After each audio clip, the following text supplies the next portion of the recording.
With Diane, West Michigan Community Mental Health. You are the Adult Services Coordinator there, and welcome to the studio, and thanks for coming in. Thank you. Absolutely. Let's talk about stress in our lives. I can tell you that it is a stressful time of the year, right? Because we're getting down to the end of the year. In our particular case, all of our books, we're talking about that for tax season coming up. We're talking about, the holidays and shopping. I don't shop for anybody, okay? Janelle shops for people. She can be stressed out when she can shop. But we're talking about, snow and car repairs sometimes and getting stuck in the snow. And so the elevation of stress this time of the year is something that we have to look at and have to consider that we're not alone, but there's options to deal with it too, right? Yes, and I think this time of the year, it's a little more stressful because not only are there maybe situational stressors, but there's also familial stressors. This might be the first holiday that you might have lost a loved one, and so first holiday that you're celebrating without them. And so I think that there's a lot of expectations and sometimes unrealistic expectations of what a holiday season should look like. And I think that sometimes that creates more tension and anxiety and stress in people as a result of that. All right. And don't stress me out. So come closer to the microphone. Okay. There you go. I can do that. All right. Thanks. I appreciate it. I definitely agree. I mean, one of the things is like Christmas, we were gathering and we were all at, my grandma's and stuff like that. And it's one of those things you just never forget is having Christmas, with all your loved ones. And none of us are as close as what we used to be when we all used to meet at my grandma's. I haven't seen like half my family in like 6 years. So I think it's a lot, especially people that have lost like, say, their mom, dad, whatever. And this is going to be like the first holiday season where you're not at their house, you're not seeing them. And it's a total change of, I guess, the way to look at the holiday. Well, that's definitely a different environment, right? Yeah, and change is hard for anyone. And on top of that, processing through the loss of somebody as well. And so, as we grow older, grow more apart from people, sometimes new traditions is something to look at, something to explore, to see if there's something that you can do to honor, somebody who you've lost, or just to try something new. And it's uncomfortable, but you don't ever know if that will be something that you'll do again next year. And if you don't like it, then you can try something new next year. Well, let's talk about that. If you don't mind breaking it down, let's take those scenarios, and we chatted about a few of them this morning already. But let's say that somebody has lost a loved one going into the holiday season. What are some of those?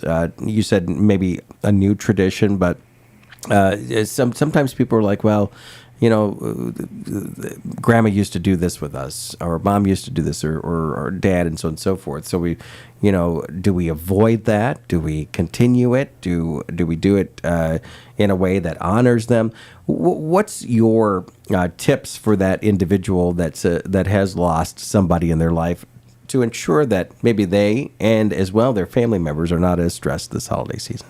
I think it's individualized to what works best for you and your family. I think that you really want to prioritize what will work and not forcing yourself to do things that may make you unhappy, make you more anxious, make you more depressed, and just looking at what will work for you and your family. If it is continuing the tradition because that's something that you enjoy, keep doing it. If it's something that will cause you more sadness or make you feel tearful or, depressed, then perhaps don't do it and try something else that, will bring you joy.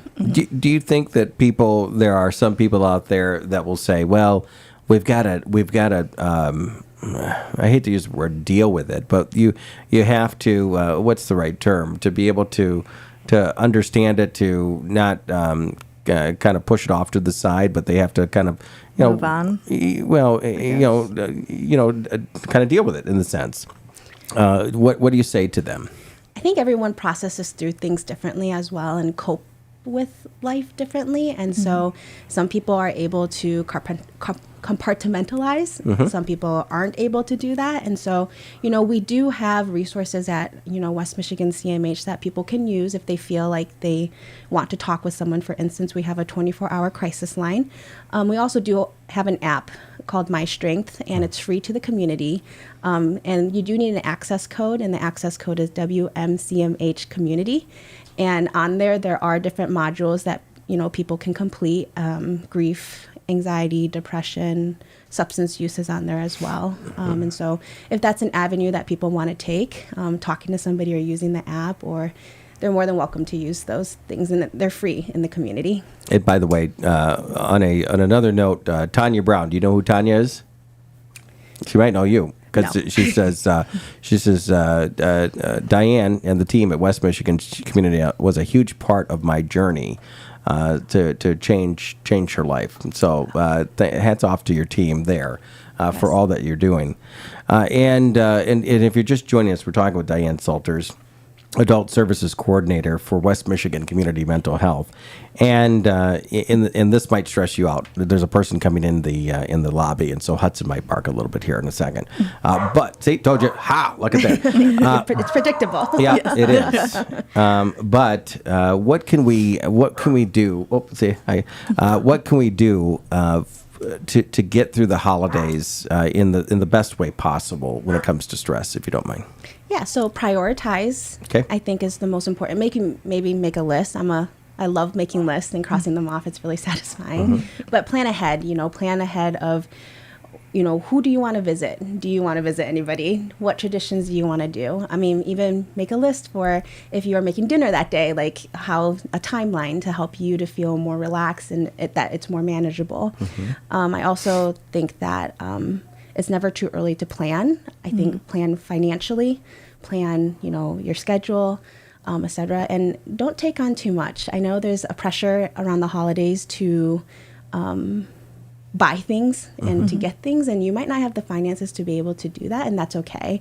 I think that on Hallmark, there's all these activities that people do on Hallmark or in the movies or, and TV shows. And it's like, there's still opportunities to do those in our community, but choose ones that will bring you joy. Don't feel like you have to go to every single thing and do every single thing. Well, or things that even cost money at that point. I mean, there's, we just had down here, the West Shore Bank had the wagon rides with the horses and stuff like that, and it was just donating something like a non-perishable food item. I mean, I have kids and they like to go to the state park. They like to do some outdoor activities.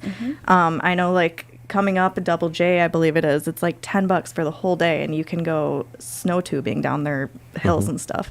Like, not everything has to cost money to just feel relieved or be expensive. And the same sort of idea is you also say it's okay to say no, and don't highlight that for us, if you don't mind, for just a moment. I think boundaries can be really difficult. It's difficult for me to place boundaries, especially when you want to please people and you want people to be happy. You don't want people to be upset with you, but I do think that your mental health and your well-being is important, and sometimes saying no has to be the way to help protect yourself and your family. And so while hard, I think that if you can communicate that, I am not going to be able to travel down to see you guys this year, but we can try again next year. But this year I'm going to stay at home with my family and do something small up here. People might get mad at you, but that's, again, what's best for you and your family and your mental health. All right. You had mentioned this earlier on in our conversation about the myStrength app. A pretty easy app to download. And then there's a code that you put in, and you can get access to that. We haven't talked a lot about the myStrength app in a long time here. We hit on it from time to time, but do you mind diving into that just for another moment with us this morning? Yeah, so myStrength is an app that West Michigan Community Mental Health has, and basically there's different modules in there that you can sign up, and again, you do need an access code, WMCMH community. And again, it's free, and you just sign in, you pick what you want to work on, and then there's different little homework, there's, tips and tricks of how to help manage a variety of different things. So again, depression, anxiety, trauma, substance use, grief and loss. So a lot of cool things on there. People should take advantage of it because it's free and it's right on your phone. You can just scroll through. You always have your phone on you, so why not just go through some of the modules and homework on there? I think that's definitely a good choice to download. I mean, say you felt depressed in the past, especially with like what's coming up, the holidays, stuff like that. Like, some people, I know like a few people that have lost people this year, and it's, you kind of wonder if they're going to turn to alcohol or drugs or anything like that, just feeling depressed. It's a total change for them. Like I know somebody that's lost their mom this year. It's a lot for them. So I think that the app, just to download it, see what they have to offer, and just choose a different alternative instead of something you might regret. And some people don't feel comfortable talking with somebody, and so it really is an opportunity to do something on your own. And nobody's looking over your shoulders, nobody's seeing what you're doing. It's and again, people can also reach out to our crisis lines 24 hours and available to people. I do have the number here. I don't have it memorized, but do you want me to say it? Yeah, absolutely. Toll free, 1-800-992-2061. All right. And we'll put that in the comment section of our Facebook and our YouTube channel as well. But good morning. We had a wave there. Got to do that. And just want to make sure that everybody understands that West Michigan Community Mental Health is a resource available here in Mason, Oceana, and Lake counties. And so you don't have to go through these stressors alone. And even if it's just a quick phone call to that crisis line, there's going to be somebody there, Diane, that answers it 24 hours a day to be able to say, hey, you know what, how about trying this, or here's a solution to get you through, this hiccup in your life.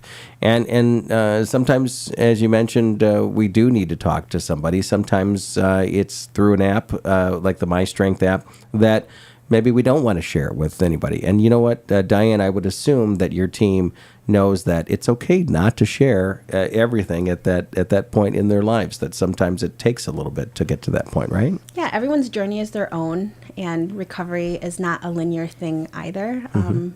And I think that sometimes people want it to be cookie cutter, but unfortunately it's not. There's the ups and downs and the different things that's going on. I don't know how you guys don't get distracted by people. No, we do all the time. All the time. That was a cute dog. Yeah. And we know him too. It's Mark and his dog. I don't know his dog's name, but we know Mark. But yeah, we get to know everybody. A lot of people drive past the radio station. But Diane, we appreciate you and coming in. It won't be a year until you come back into the radio station, right? I'm put on the spot, but yes, it will be another year until I come back. Okay, she's our this holiday is her visitor. saying no to you in a kind way. I should have been more direct with that. Yeah. No, I love it. 9:02 now, 2 minutes after the hour. Diane, we appreciate you coming in this morning. All right, thank you. Yeah, absolutely. And if you want more information about West Michigan Community Mental Health, or you need that hotline number, make sure you head over to their website. And their website is, because it's not on top of my head, Lori just yelled it out from the corner. WMCMHS.org. There you go. Appreciate you. And we'll put that link on the Facebook page and the YouTube channel too. It is just after 9 o'clock. We'll break for news.